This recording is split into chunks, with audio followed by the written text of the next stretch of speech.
In today's video, I'm going to teach you how to add a CNAME record to your domain using Hostinger's dashboard. This process is essential if you're looking to connect your domain to a particular service like Shopify or Blogger.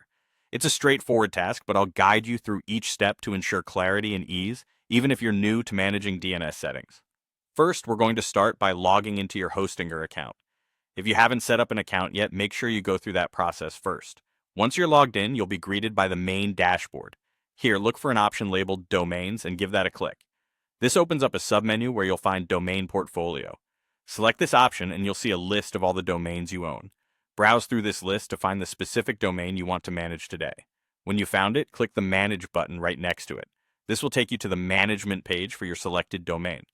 Once on the domain management page, the next area to focus on is the DNS settings.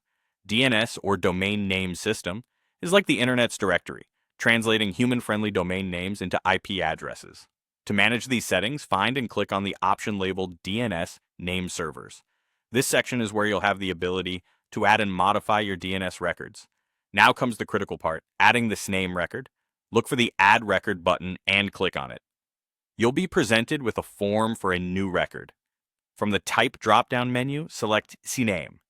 This type of record is essential when you want to map a subdomain to an external service. In the fields below, you'll need to enter some specific information. For the name field, input the host name for this record. This is usually a subdomain like www or blog. Next, in the target or points to field, enter the destination URL provided by the service you're connecting to, such as connecthostinger.com.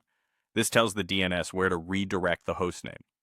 A quick note, the TTL, which stands for time to live, can generally be left at its default value if you're unsure, but setting it to something like 14,400 seconds is also a viable option if you prefer.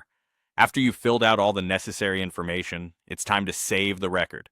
To do this, simply click the Add Record button once again.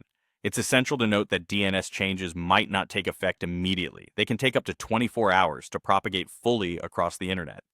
If there's an existing CNAME record conflicting with the one you wish to add, you'll need to delete the old one first before saving your new settings. And there you have it, a concise but thorough guide to adding a CNAME record in Hostinger. Following these steps should help you set up your domain quickly and efficiently.